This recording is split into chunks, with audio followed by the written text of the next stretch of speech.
दोस्तों, आज की कहानी का नाम है सबक। इस कहानी से हमें दो शिक्षा मिलती है। इस कहानी को आप अपने बच्चों के साथ जरूर शेयर करें। अगर आप भी पढ़ना पसंद करते हैं तो आप हमारे शबाज़ कहानियाँ सब्सक्राइब जरूर करें। एक शहर में छठी कक्षा में पढ़ने वाला एक छोटा लड़का रहता था जिसका नाम दीपक था। दीपक एक बहुत ही सीधा साधा और भोला लड़का था।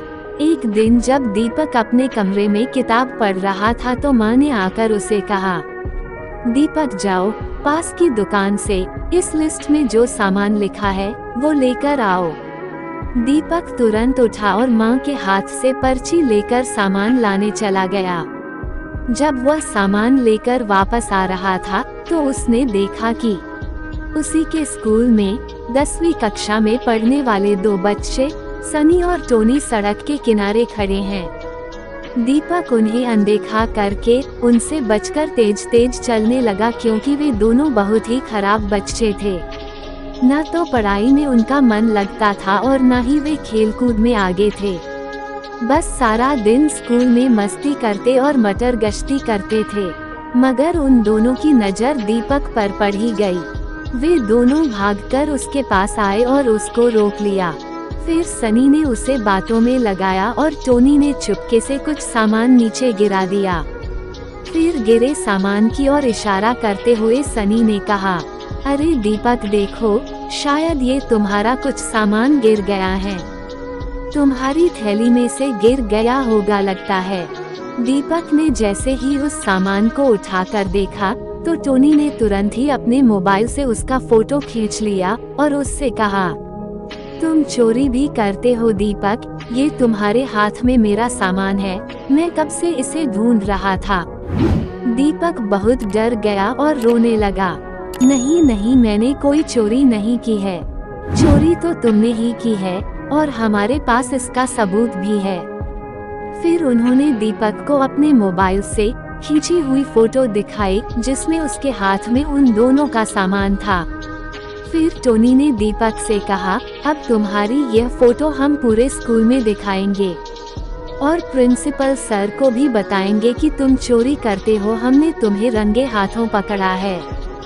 हाँ, फिर तो तुम्हें स्कूल से निकाल दिया जाएगा। सनी ने भी उसे डराते हुए कहा, नहीं नहीं भैया, ऐसा मत करना, मुझे घर में बहुत डांट पड़ेगी और मैंने कोई चोरी नहीं की है, ये तो आप भी जानते हो। दीपक ने घबराकर कहा, तो फिर जो हम तुमसे कहे तुम्हें वो करना ही होगा, नहीं तो हम ये फोटो सबको दिखा देंगे। फिलहाल आज के लिए तुम ये बिस्किट और चिप्स के पैकेट हमें दे दो, टोनी ने कहा। भैया पर मैं माँ को क्या कहूँगा, दीपक रोते हुए बोला। वो सब तुम ही देखो। और बिस्किट और चिप्स लेकर वे दोनों हंसते हुए वहाँ से चले गए। दीपक इसी सोच में था कि घर पर क्या कहेगा। तभी उसे एक भिखारी दिखा और उसके दिमाग में एक आइडिया आया। उसने घर जाकर माँ को कहा कि बिस्किट और चिप्स उसने एक भूखे भिखारी को दे दिए। माँ गुस्सा भी हुई और खुश भी। उस दिन तो दीपक बच गया, पर उसे बहुत दुख भी हुआ कि उसने पहली बार माँ से झूठ बोला है। अब तो ये आए दिन की बात हो गई थी। सनी और टोनी अक्सर दीपक से अपना कोई ना कोई काम करवाते रहते थे। दीपक बहुत परेशान रहने लगा था क्योंकि इस चक्कर में उसने 1-2 बार मम्मी के पास से कुछ पैसे भी चुराए थे, जो उसे बिल्कुल भी अच्छा नहीं लगा था।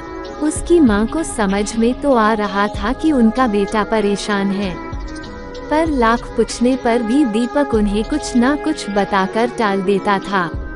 एक दिन दीपक बहुत ज्यादा परेशान हो गया और रोने लगा। माँ जब उसके कमरे में गई और प्यार से उसके सिर पर हाथ फेरने लगी तो दीपक के सब्र का बांध टूट गया और उसने माँ को सारी बात बता दी। माँ ने गुस्सा करने के बजाय उसे गले लगाते हुए कहा, रो मत दीपक, देखो जो हुआ वो हुआ, पर बेटा मैंने तुम्हें कितनी बार समझाया था कि अपने माता पिता से कभी भी कोई बात नहीं छुपाना चाहिए। कितनी भी बड़ी गलती हो या कोई भी बात हो, सबसे पहले अपने माता पिता या घर में किसी को बतानी चाहिए। वे हमें हमारी गलती पर डांटेंगे और सजा भी देंगे, पर बेटा वही हमें इससे बाहर भी निकालेंगे। तुमने ये कैसे सोच लिया कि हम भी तुम्हें चोर समझेंगे? हम पहले पूरी बात समझते फिर ही कोई फैसला लेते। और एक बात, तुम्हें अब अपने आप को बहुत मजबूत बनाना होगा। देखो तुम्हारी कमजोरी का उन दोनों ने कैसा फायदा उठाया। बेटा, तुमने तो ये भी नहीं सोचा कि सिर्फ मोबाइल में फोटो होने से ये कैसे साबित हो जाएगा कि तुम चोर हो।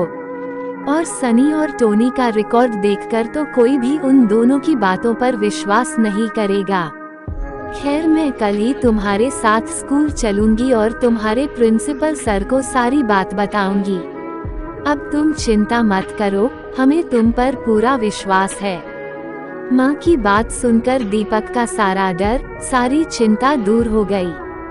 कई दिनों से उसका मन जो अशांत था, अब उसके मन की सारी उथल पुथल दूर हो गई थी। माँ ने अगले ही दिन स्कूल जाकर प्रिंसिपल सर को सारी बात बताई। सर ने सनी और टोनी के मम्मी पापा को बुलाकर उन दोनों को उनके बच्चों की करतूतों के बारे में बताया। सनी और टोनी दोनों को सभी से बहुत डांट पड़ी और कुछ दिनों के लिए स्कूल से भी निकाल दिया गया। सनी और टोनी के मम्मी पापा भी बहुत शर्मिंदा हुए।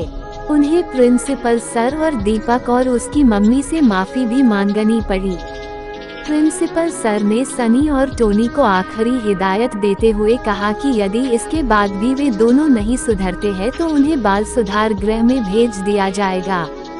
अपने मम्मी पापा की सबके सामने बेइज्जती होती देखकर सनी और टोनी भी दुखी हो गए और साथ ही बाल सुधार गृह में रखे जाने के डर से उन्होंने खुद में बदलाव और सुधार लाने की प्रतिज्ञा की। इस कहानी से हमें ये सीख मिलती है कि चाहे कोई भी बात हो या हमारी कोई भी गलती हो, हमें अपने माता पिता से कुछ भी नहीं छुपाना चाहिए। हो सकता है वे हमें हमारी गलती पर डांटे या सजा भी दे, पर वे ही हमारी सहायता भी करेंगे। और दूसरी शिक्षा ये भी मिलती है कि कभी भी ऐसा कोई काम नहीं करना चाहिए जिससे हमारे माता पिता को दुख हो या उन्हें दूसरों के सामने शर्मिंदा ना होना पड़े। दोस्तों, आपको आज की यह कहानी कैसी लगी, हमें कमेंट करके जरूर बताएं और प्लीज चैनल को सब्सक्राइब और फॉलो करना ना भूलें। धन्यवाद।